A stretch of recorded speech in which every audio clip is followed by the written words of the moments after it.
All right, it's a beautiful, rainy, 50-degree Fahrenheit day here.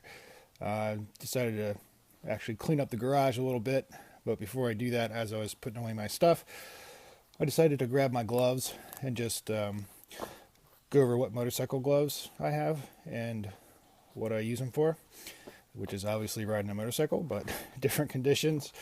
Uh, these are Alpinestars GP-Pro gloves. These are my street gloves, my highway gloves. I will use these if I'm going on a ride where I'm, maybe have to take the highway for a long time before I get to like the dual sport part of the ride, and then I will switch these out for some dirt gloves. There's a ton of reviews of these online. Just looking at them, you can tell that they are super protective. These are kind of like, mid-tier race gloves. They certainly could be used in amateur or professional road race. When I say mid-tier, there's a couple models of Alpinestars or Dainese gloves that, continue to build features on top of these. So these aren't the entry-level race gloves, and they're not the top race gloves. And they're, I don't know, I think they were like about a $250 glove. But I've been really happy with them, but not something for dirt use. The next glove we'll look at is something I did use on a dirt ride. These are Alpinestars Archers, and they're kind of similar looking to the GP Pros, but you'll notice they don't have as much of the hard parts on them. These are leather, but they're Goretex Extra Fit, which means there's a Goretex liner in here that is bonded to the leather. So when you put them on, you don't feel any type of inner glove liner. It just feels like a regular leather moto glove. These were also close to $300, and I, of course, crashed in them. We can see the palm slider here has got all chewed up, and then I actually split the palm open here, which really kind of pissed me off because they were pretty new at the time. I was riding them on a gravel road, and when that happened, it was not actually even kind of a high-speed thing. I kind of got, I went through it's stupid. I went through a ditch and then bounced out of the ditch on the side of the road, and then the bike kind of like threw me up and puked me straight out onto my chest on the gravel road with my hands out. So like I slammed chest first into the ground with my hands out and slid a little bit. But anyways, that was enough to rip these. That was kind of a bummer, and kind of inspired me to say, hey, okay, for any dirt off-road dual sport type glove, from now on, I'm not going to spend more than $100 on a glove. I still use these; they're fine. These are, good street gloves for cold weather. They're waterproof, windproof. So I still keep them around, and obviously I'm not going to throw them away till they're totally gone here. But I started looking for other gloves, and there's tons of different gloves. There's MX style gloves, which some people like. They're basically just kind of cloth with maybe some grippy fingers or something like that. Some people wear the mechanics wear gloves, which are, to me, very similar to a motocross glove. There's the mechanics wear impact gloves, which are mechanics wear gloves that have like rubbery impact material on the knuckles and fingers and things. And those actually I think are pretty good and probably a pretty good value for an inexpensive trail glove. The ones I got here are the Rev'IT Dirt 2 gloves, and I like these a lot. These have worked out great.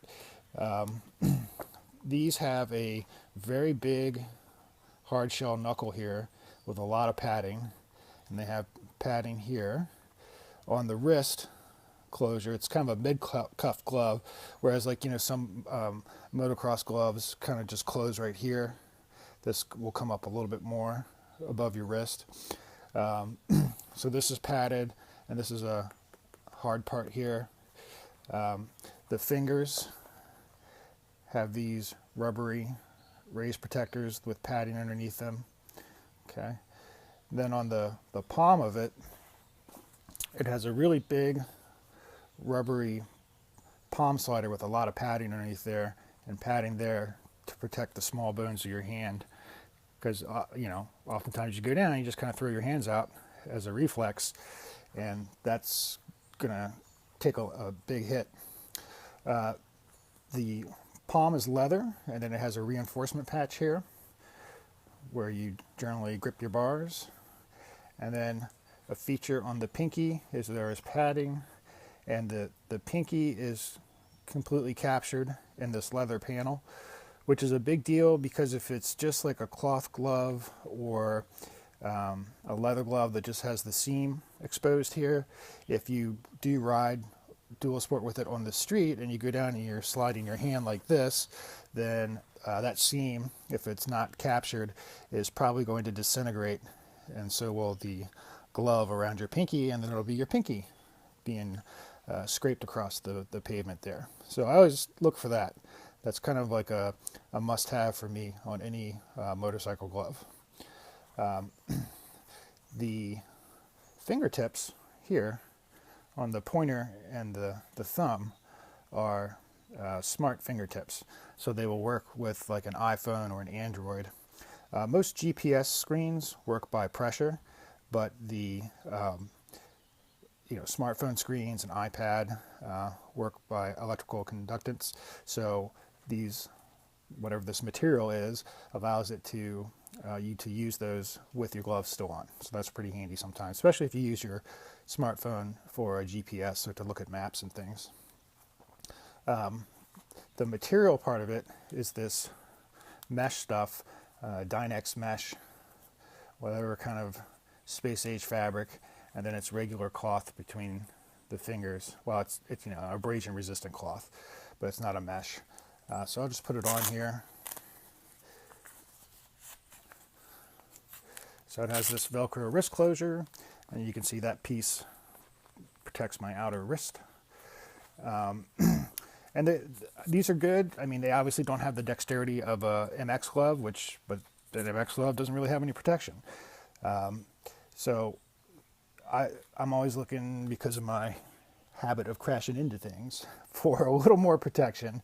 So kind of like my must-haves are hard knuckles, and the outer seam on the pinky captured, and I also want to have a palm slider of some sort on the glove, and that's come into play in every crash I've had, having good padding and a palm slider there.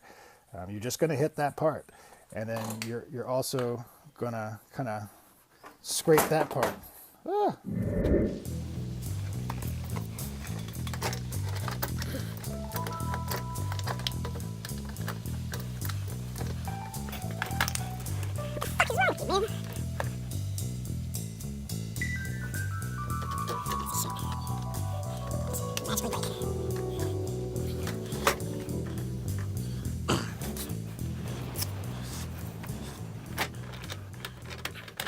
Alright, sorry about that. The little roll-around tool cart here decided to spontaneously eject one of its wheels. I guess I'll add that to the list of crap to do today.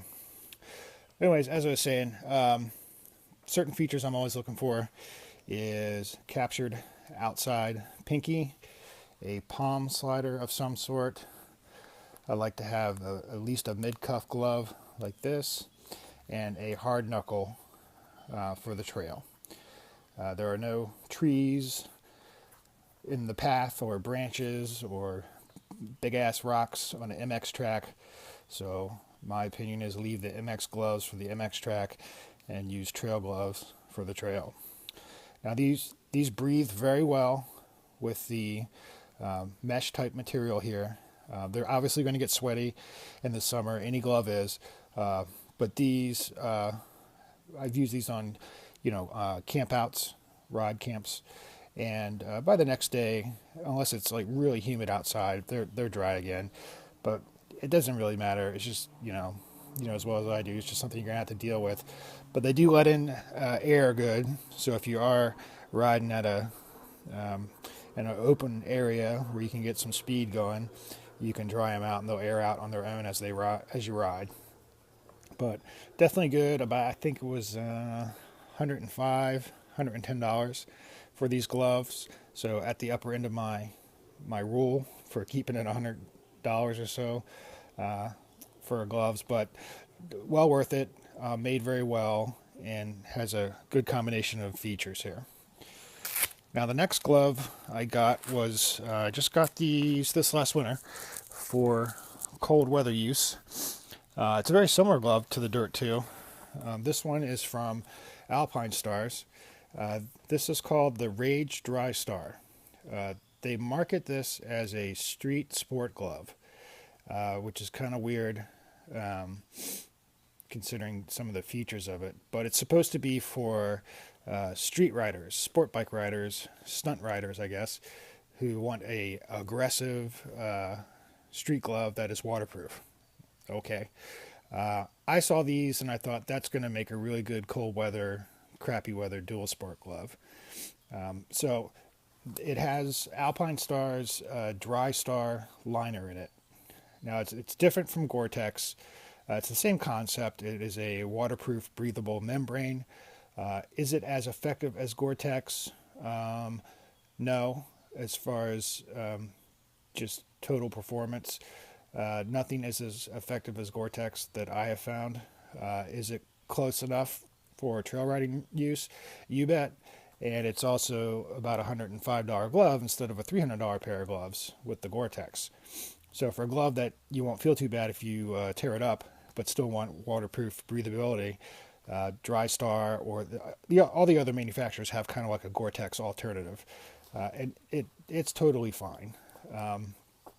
One thing that is different is the Archer gloves have the extra fit where you feel nothing but a regular Moto glove inside.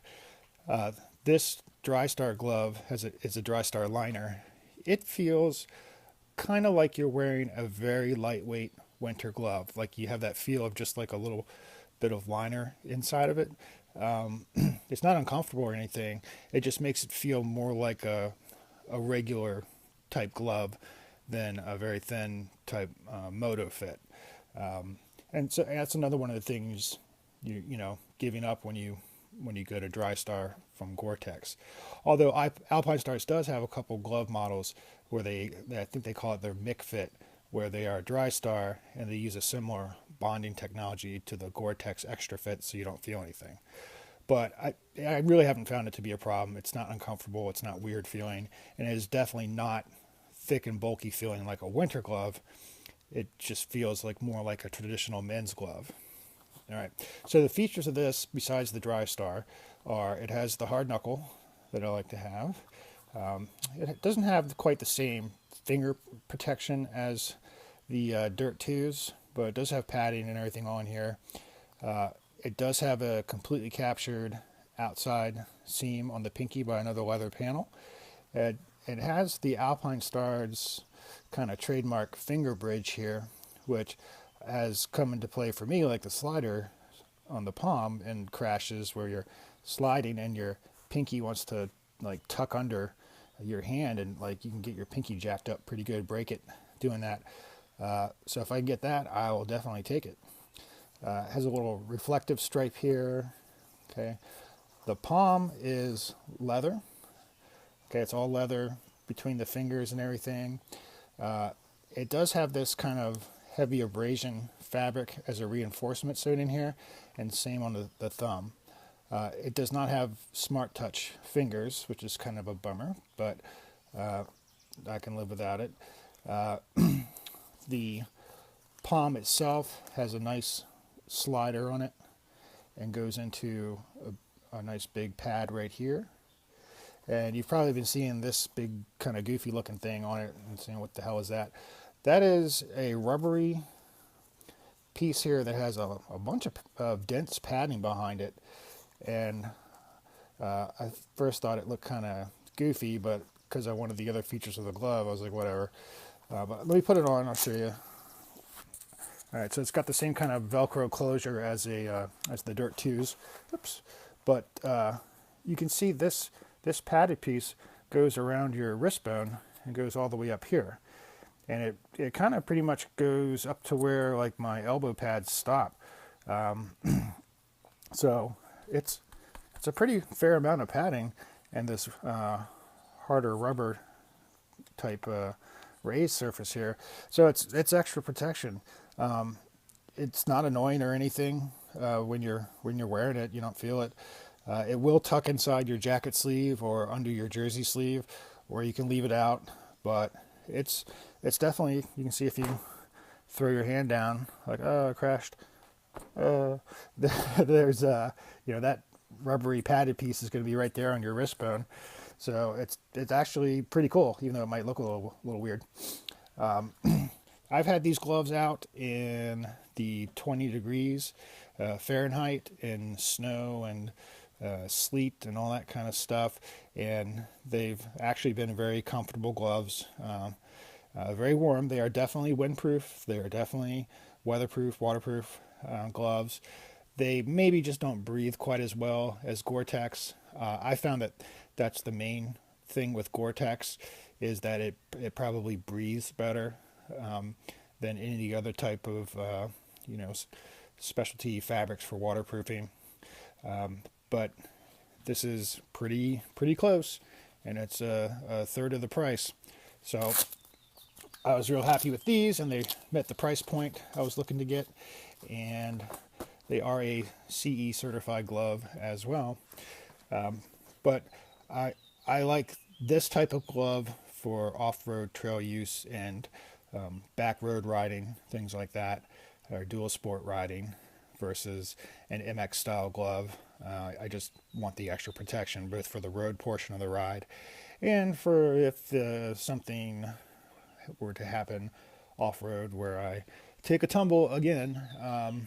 I'd just rather protect my hands. Things like the small joints, hands, wrist, fingers, things like that are easily injured and not often, all the time, as easily repaired back to good as new. Obviously, if you break your arm bone or something, it's a major injury, but for the doctor to set a break in your arm and put a cast on and have your arm heal up is oftentimes an easier thing for your body to heal than if you smash up, the tiny little bones in your hand or something like that, and the doctor's got to put plates or wires or different things. So they can be much more complicated injuries. So I'm kind of particular about gloves and boots and knee braces, things where, like I said, are easily injured with small amounts of force and maybe more difficult to repair. But anyways, those are my gloves. That's what I use them for, and I'm going to proceed to clean up the garage, at least a little bit. I'll talk to you guys later. Magical break.